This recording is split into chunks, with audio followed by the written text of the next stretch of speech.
ഞങ്ങൾ കുറച്ച് വലിയ കുട്ടികളായില്ലേ, ഇനിയിപ്പോൾ ഒരു കാര്യം ചെയ്യാം, ഞങ്ങൾ പശുക്കുട്ടികളെ മേയ്ക്കാൻ തുടങ്ങാം. പശുക്കുട്ടികളെ ഞങ്ങൾ കാട്ടിക്കൊണ്ടുപോയി പുല്ലൊക്കെ തീറ്റിച്ച് കൊണ്ടുവരാൻ പറഞ്ഞു. അപ്പോൾ ഗോപന്മാരൊക്കെ സമ്മതിച്ചു. അങ്ങനെ ദിവസം രാവിലെ നേരത്തെ എണീറ്റ് പശുക്കുട്ടികളെ കൊണ്ട് കാട്ടിലേക്ക് പോകും. എല്ലാവരും കൂടി, കുട്ടികളെല്ലാവരും കൂടിയിട്ട് അങ്ങനെ കാട്ടിലേക്ക് പോയാൽ അവിടെ ചെന്ന് കുറേ നേരം ഓടുക, ചാടുക, പക്ഷികളെ പോലെ ശബ്ദിക്കുക, കുരങ്ങന്മാരെ പോലെ മരത്തുമ്മ കയറുക. അത് കഴിഞ്ഞ് കുറേ നേരം വൈകും വരുമ്പോഴേക്കും വിശന്ന് ക്ഷീണാവും കുട്ടികൾക്ക്. അങ്ങനെ കുറച്ച് ദിവസം കഴിഞ്ഞപ്പോൾ ഒരു ദിവസം കൃഷ്ണൻ പറഞ്ഞു, നമുക്ക് ഇങ്ങനെ ആയാൽ പറ്റില്ല. ഇപ്പോൾ ഉച്ചയാകുമ്പോഴേക്ക് വിശപ്പ് സഹിക്കാൻ കഴിയണമെങ്കിൽ തിരിച്ചു വരണം. ഇനി നമുക്ക് വൈകുന്നേരം വരെ കാട്ടിൽ കളിക്കണം. അതിനെന്താ വഴി? നമുക്ക് ആഹാരം കൊണ്ടുപോവാം. അവിടെ വെച്ച് കഴിച്ചാൽ നമുക്ക് വൈകുന്നേരം വരെ കളിക്കാം. എല്ലാവരും അമ്മമാരോട് പറയും, ഞങ്ങൾക്കൊക്കെ നാളെ മുതൽ ആഹാരം ഉണ്ടാക്കി പുറിയിൽ വെച്ച് തരണം. എന്തിനാണെന്ന് വെച്ചാൽ കാട്ടിൽ കൊണ്ടുപോയാൽ നിലത്ത് വെച്ചാൽ പ്രാണികളോ ഉറുമ്പുകളോ ഒക്കെ വരും അതിൽ. അതുകൊണ്ട് ഉറിയിലായാലും മരത്തിന്റെ കൊമ്പത്തൊക്കെ കെട്ടി തൂക്കാം. അപ്പൊ അങ്ങനെ ഉറിയിൽ വെച്ച് എല്ലാവർക്കും ആഹാരമൊക്കെ ഉണ്ടാക്കി കൊടുക്കും. അമ്മമാരെ, അതായത് കുട്ടികൾക്ക് സ്വാദിഷ്ടമായിട്ടുള്ള അവർക്ക് ഇഷ്ടപ്പെട്ട സാധനങ്ങളൊക്കെ ഉണ്ടാക്കി പാത്രത്തിലാക്കി എല്ലാവരും കൂടി ഇങ്ങനെ കാട്ടിലേക്ക് പോകാൻ തുടങ്ങി. അങ്ങനെ പോണ സമയത്ത് ഒരു ദിവസം കുട്ടികളെല്ലാവരും കൂടി കാട്ടിൽ പോയ സമയത്ത്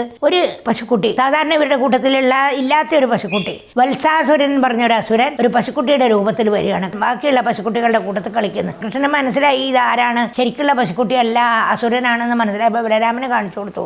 ഇതൊരു അസുരനാണ്, ഇവനെ നമുക്ക് കൊല്ലണം എന്ന് പറഞ്ഞു. വത്സാസുരനെ 4 കാലും വാലും കൂടെ കൂട്ടി വട്ടത്തിൽ ചുഴറ്റി എറിഞ്ഞു. അതോടുകൂടി അവൻ മരിച്ചു വീണപ്പോഴേക്കും അസുരനായിട്ട് കണ്ടു അവനെ. ഇപ്പൊ കുട്ടികൾക്കും ബലരാമനൊക്കെ ബോധ്യമായി കൃഷ്ണൻ പറഞ്ഞത് ശരിയാണെന്ന്. അങ്ങനെ വത്സാസുര വധം കഴിഞ്ഞു.